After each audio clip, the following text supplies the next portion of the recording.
Well, this Sunday is the second Eagles-Giants matchup in 3 weeks, so naturally today is the second Locked On Eagles, Locked On Giants crossover in 3 weeks, and it's coming up next.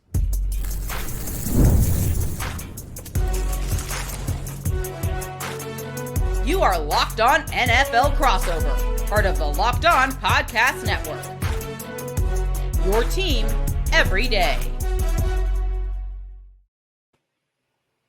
Thanks so much for making Locked On Eagles and Locked On Giants your first listen each and every day. It's Crossover Thursday, and it's presented by PrizePicks. Download the PrizePicks app today and use the code LOCKEDONNFL to get $50 in lineups after you play your first $5 lineup. I'm Louis DiBiase of Locked On Eagles. She's Patricia Traina of Locked On Giants. And Patricia, this is the second time we're talking in just 3 weeks, as the Eagles have two matchups with New York in 3 weeks. The Giants really took it to the Eagles on Thursday Night Football. I think they kind of shocked the football world, on national television. Jackson Dart, I thought, was incredible in that game, through the air, on the ground. It kind of lit Philadelphia on fire for a few weeks. So we'll see what happens in this one. But that game was a lot closer than I thought. And actually, I don't even want to say closer, a lot more lopsided, just in the opposite direction than what we expected. Yeah, welcome to the Jackson Dart and Cam Scatterboo era. Completely different team, yeah. Yeah, they have definitely breathed new life into the New York Giants. Look, it hasn't been perfect. We all saw what happened last week, although that was more on the defense. But these two kids, and we'll throw in Abdul Carter because he's more quiet, but they've got some moxie, and they have brought that to the locker room, and it's rubbing off on the veterans. And it's actually, if we can just get through the growing pains that the roster's going through now, I think there's some really nice things on the horizon for this team. Yeah, I don't think it's a coincidence that there's just a renewed, refreshed energy in New York, Patricia, because I think you see this a lot across the NFL when they finally move forward with the young rookie quarterback that they're hoping is the face of the franchise. It's the answer moving forward. It feels like the rest of the team can almost start that journey too, whereas when they're kind of playing with a bridge quarterback like a Russell Wilson, it's almost like everything's on pause. And I don't want to say you're not working towards anything this season, because obviously you would still want to make the playoffs and compete, but you're not really making progress towards anything in the future until that quarterback is playing. And now that Jackson Dart is really making strides, and they're 2-2, should be 3-1 in games that he starts, I really do think it's not a coincidence at all that I think the entire Giants team is playing so much better than they did when Russell Wilson was their quarterback. Oh, absolutely. And by the way, if you ask Jackson Dart, he'll tell you that they should be 4-0. That's a good point. Both losses were close. He has said that, absolutely. But with Jackson Dart, I think one of the things that has really made a difference is he has allowed Brian Dable to open up a whole playbook that wasn't necessarily available to Russell Wilson. Now, if you go back and you look at the film, Russell Wilson barely attacked the middle of the field. And I suspect it has to do with the fact that, he's 5'10", I think is what he's listed. On a good day. I think he's a little shorter than that. When I stand next to him, he just seems to be at my eye level. Now I'm 5'8", but with Jackson Dart, he's 6'2". So now, he's getting the tight ends involved a lot more than, Russell Wilson was. Now, how much of that is a result of Malik Neighbors not being there? I don't know. But, the point being is they're using every available resource they have, and they're not as predictable anymore. Yeah. And I think obviously this sounds kind of cliche talking football, but the competitive nature and just the energy of Jackson Dart and, as you mentioned earlier, Cam Scatterboo, I think the Philadelphia Eagles in that game were not ready to get punched in the mouth so early on in that matchup. And I just don't think they were able to match New York's young energy throughout that game, where they just kept coming at them over and over again. And the Eagles, I was very frustrated at the end of that matchup because it felt like they were the ones that needed to show some fight after blowing that lead in the second half against the Denver Broncos the previous week. But yeah, I don't think it's a coincidence at all that New York has turned things around. I think you look at the competitive, kind of crazy nature of that backfield on offense now, and New York's kind of humming, and they probably should have won that game against the Broncos if Denver doesn't score 33 crazy points in the fourth quarter. they likely win. From the Eagles' perspective, the storyline of this game is obviously the revenge factor and just making sure you don't get swept by a division opponent. Division record is very important when it comes to seeding in the playoffs, and for the Eagles at 5-2, like that's something in a loaded NFC conference that you have to think about. But for me, I think it's more about, can you turn last week's win against Minnesota into the game that propels them into becoming a much more consistent juggernaut, if you will, that I think everybody expected them to be this year. I thought after that Rams comeback in the second half, week 3, that was going to be the thing that kind of catapulted them into maybe another win streak like last year, and they just weren't able to do it. They weren't able to find consistency. Jalen Hurts coming off, I think, the best game he's ever had in a regular season against the Vikings. I am hoping that kind of turns them into a much more consistent football team. And Patricia, they're going to need to, because like I just said, if you look at the NFC standings, I mean, there's 5 or 6 teams that only have 2 losses. It's a much deeper conference than the AFC. Yeah, for sure. And look, if the Eagles have anything going for them, it's that the Giants haven't won in Philly since 2013. That's so we're true. talking over a decade almost. And Patricia, they're wearing Kelly Green jerseys, and they have not lost in those vintage jerseys yet. And the Giants haven't swept the Eagles since 2007. The first Super Bowl in the Tom Coughlin, Eli Manning era. So, I mean, from the Giants' perspective, they're mad over what happened against Denver. I mean, you could see it. It was just dripping out of everybody's, pores. And there's like that quiet seething going on inside of each guy. So they're ready to take it out on the Eagles. And, you've got that environment that's like none other in Philadelphia. The fans are very passionate. And they're, not always very welcoming to the visiting teams, which, I get, it's all good and everything like that. But, the Giants, they've got a little bit of swagger going in, they've stood toe to toe with the Eagles, the defending Super Bowl champion. They beat the Los Angeles Chargers, who were undefeated at the time. Yeah. And they nearly took one from the Broncos, who were also a postseason team. So there's definitely a lot more confidence this year, and especially going into this game on Sunday. Yeah, and that's why, I mean, if you ask any player in New York, in Philadelphia, across the league, they'll say there's no moral victories in this league.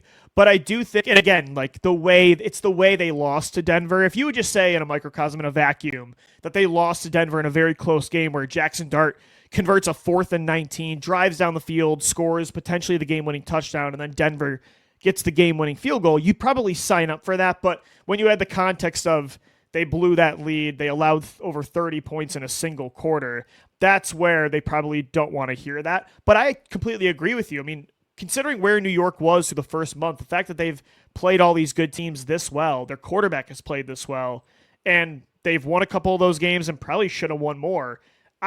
Patricia, I don't know if you would agree, but I think considering where the Giants are as a football team right now, like, I think there are such a thing as moral victories, even if the players probably wouldn't agree. Yeah, I mean, the thing with the Giants is they've got to be consistent. I mean, it's like week in and week out, which team is going to show up? That's what's probably most frustrating right now. Are you going to get the team that, handled the Eagles and the Chargers, or are you going to get the bumbling, stumbling idiots that you saw the Eagles too? Yeah, I mean, are you going to see the team that lost to the Saints? Are you going to see, the team that choked in the fourth quarter against the Broncos? Who are you going to see? And that's what's really frustrating about the Giants right now. So once they start building some consistency, and I believe they're not too far off from doing that, that's when we'll really know what this team is made of.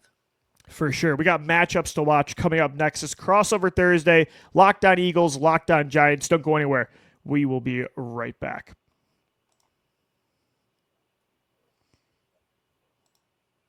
Today's episode of Crossover Thursday on the Locked On Eagles and Locked On Giants podcast is brought to you by Prize Picks. Every day we make decisions, but on Prize Picks, being right can actually get you paid.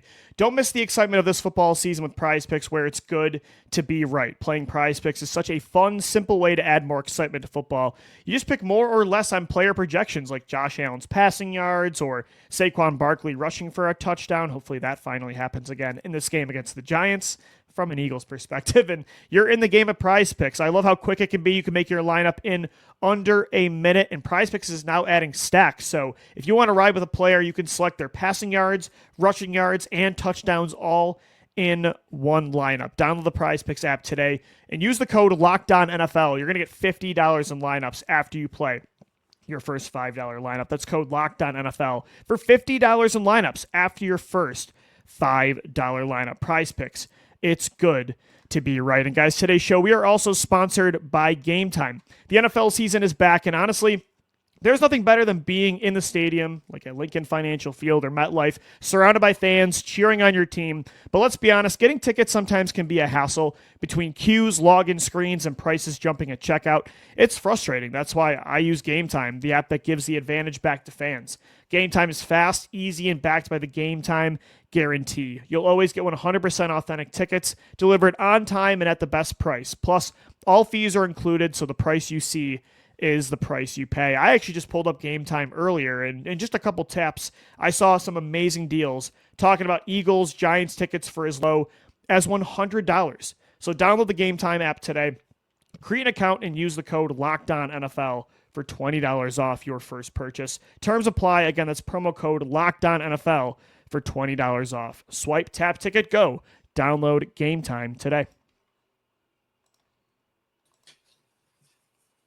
Crossover Thursday, Locked On Eagles, Locked On Giants. I'm Louis DiBiase of Locked On Eagles. She's Patricia Traina of Locked On Giants. And Patricia, like we said, this is the second matchup between these two NFC East rivals in the last 3 weeks. And I would probably say most of the matchups to watch are probably the same as that game from Thursday night. But is there anything maybe different because of what happened in that matchup that you're maybe looking at that a little bit closer? Or is there a specific thing you saw in that game that maybe could dictate the terms in this one from a matchup perspective? Well, I think, one thing I'd like to see carry over in this game coming up is the Giants' ground game having its way with the Eagles' run defense. Now, the Giants, they rushed for 172 yards, 4 touchdowns in that first game, which the yardage, I believe, is the most that the Eagles have given up this season on the ground. So, when you can run the ball, you can control it, and you can do a whole lot more than, just becoming one-dimensional. So that's going to be important. Philly's run defense, I believe, is 22nd in the league. They're allowing 4.57 yards, which is 24th in the league. So that's something I'd like to see continue. Now, the other thing I think might change, and, I'm assuming Brandon Graham is going to play, but the Eagles come into this game having, I think, one of the lowest, I think the third lowest pressure to sack ratio. Their pass rush has just been terrible. The Giants did a good job last time, keeping them out of Jackson Dart's face. So, you look at guys like Jalix Hunt. He's got 21 quarterback pressures, tied for second most in the NFL. Part of a defense, like I said, third lowest pressure to sack ratio. So the Giants offensive line, they got to be on their P's and Q's to keep that pass rush, which I think is going to be better now if Brandon Graham joins them. And also you're getting back Jalen Carter. So that's going to be a big change I think we got to pay attention to.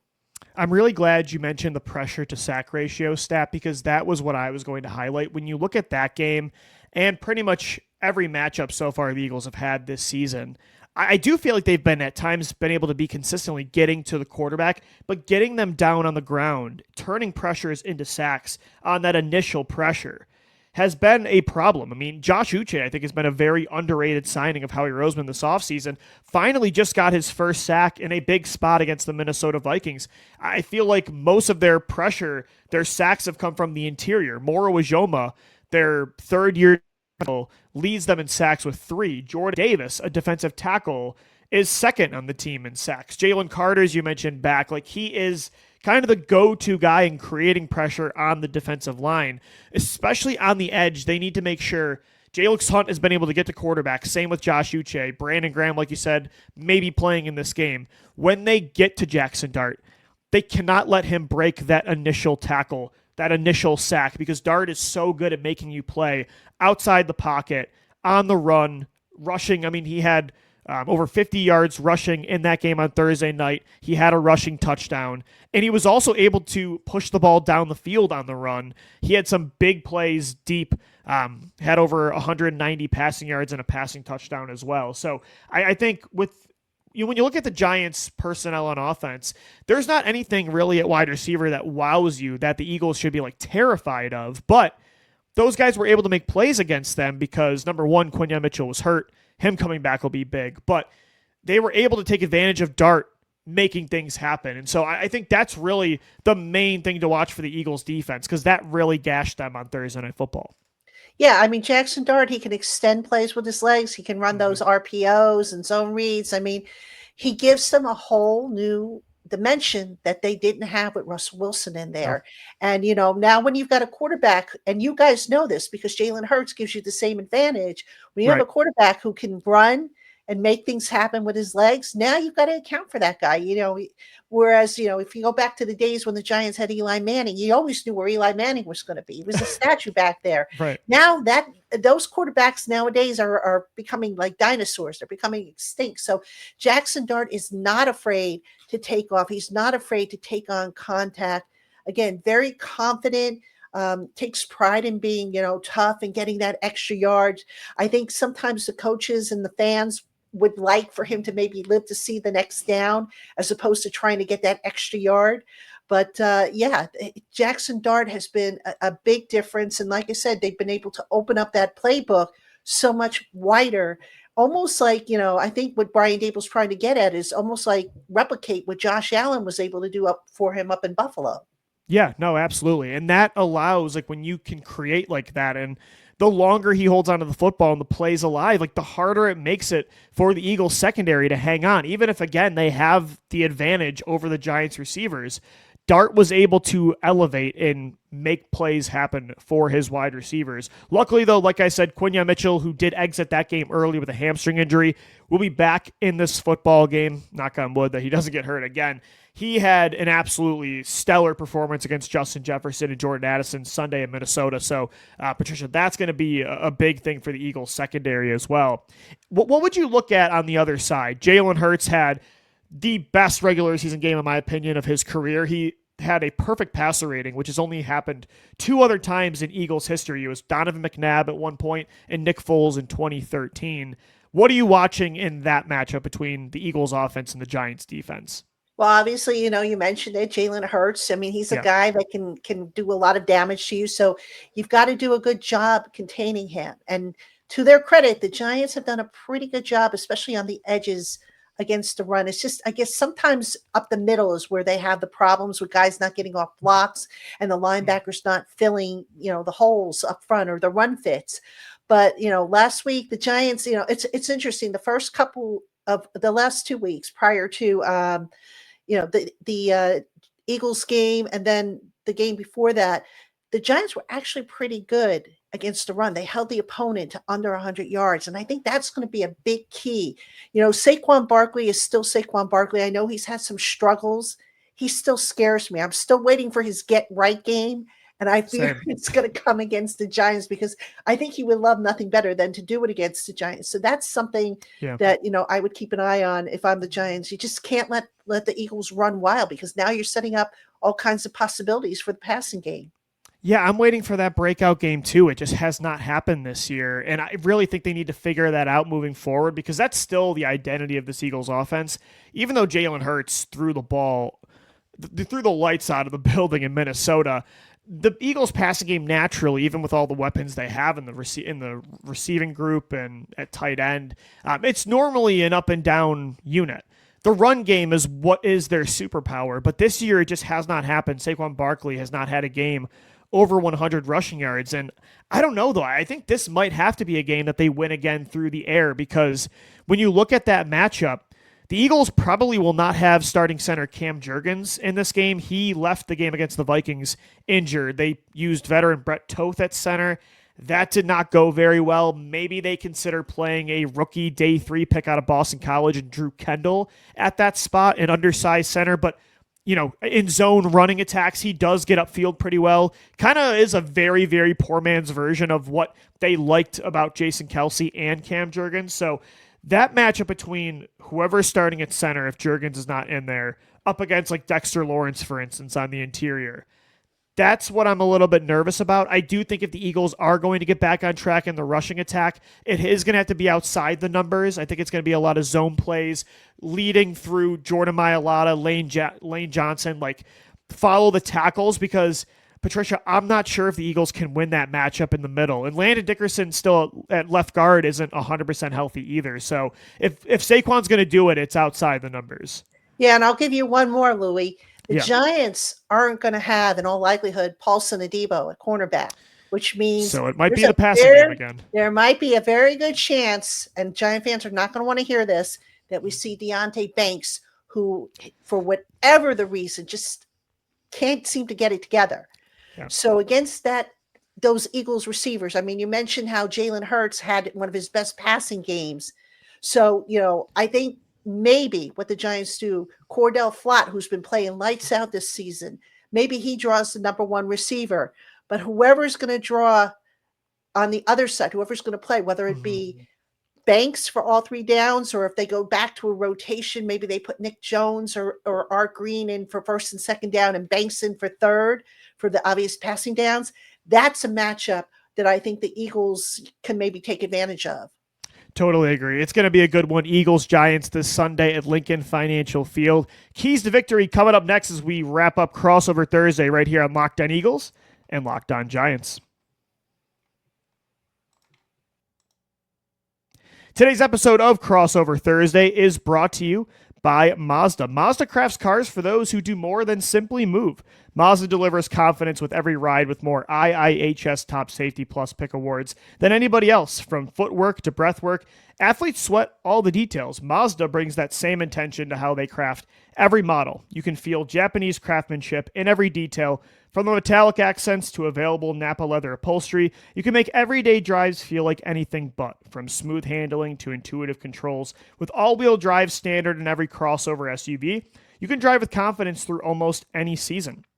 Like the players of the league, Mazda sweats every detail, because when you make every move count, impossible becomes irrelevant. Mazda, move and be moved. All right, wrapping up Crossover Thursday, Locked On Eagles and Locked On Giants. Thanks so much for making us your first listen each and every day. Also, by the way, guys, make sure your second listen of the day is the Locked On NFL podcast. You got in the morning Tyler the Madman Rowland giving you a shot of espresso to start your football day, while Tony Wiggins takes you into the barbershop for the smoothest breakdowns to end the day. Find Locked On NFL on YouTube or wherever you listen to podcasts. All right, Patricia, the Giants got a big win against the Eagles a couple weeks ago on prime time. If they're going to do it again, and like you said, they have not swept the Eagles, and that's a crazy stat since 2007 when they won that first Super Bowl in the Tom Coughlin, Eli Manning era. If they're going to do that, take down the Eagles and Kelly Green, which they're 4-0 in the vintage 90s jerseys. If they're going to do that, what would you say are like the three main keys to victory for New York? Well, I'm going to go back to the running game, stopping the run. Now, the Eagles, they have rushed for less than 75 yards, I believe, 3 times. They are 1-2 this season when they have done that. So, obviously, stop the run, make them one-dimensional. Now, I admitted in the last segment, I talked about how the Giants' defensive secondary is banged up. In addition to maybe not having Paulson and Debo, they may not have Javon Holland, but Dane Belton is going to fill in if that's the case. And Belton last week was pretty good, underrated, but very good.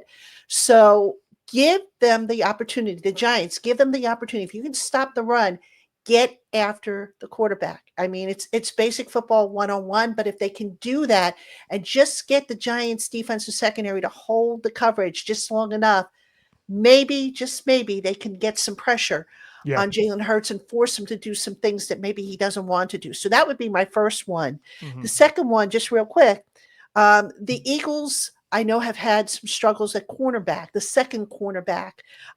Jackson, Ringo, and Bennett have combined, this per NFL Plus, by the way, they have combined to allow receivers 7.9 yards per pass target.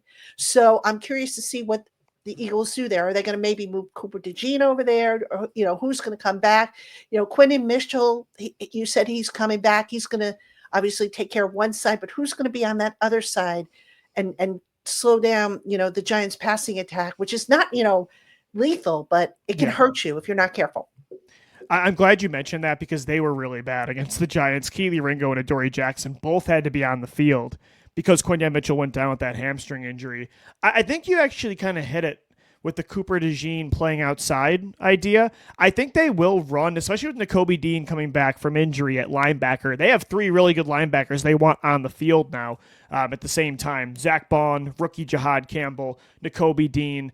Obviously, if the Giants are running a lot of 3 receiver sets and spreading you out, you can't have that base package out there all the time. But considering New York doesn't have 3 wide receivers to be completely terrified of, I think you could see the Eagles playing a little bit bigger personnel-wise on defense, where Cooper DeJean does move to the outside and you have those 3 linebackers out there. So that is an interesting thing to bring up. And is there a third key to victory? Yeah, I would say the Giants are probably going to use a lot of 12 personnel. Like I said, the tight ends have stepped up for the Giants. Yeah.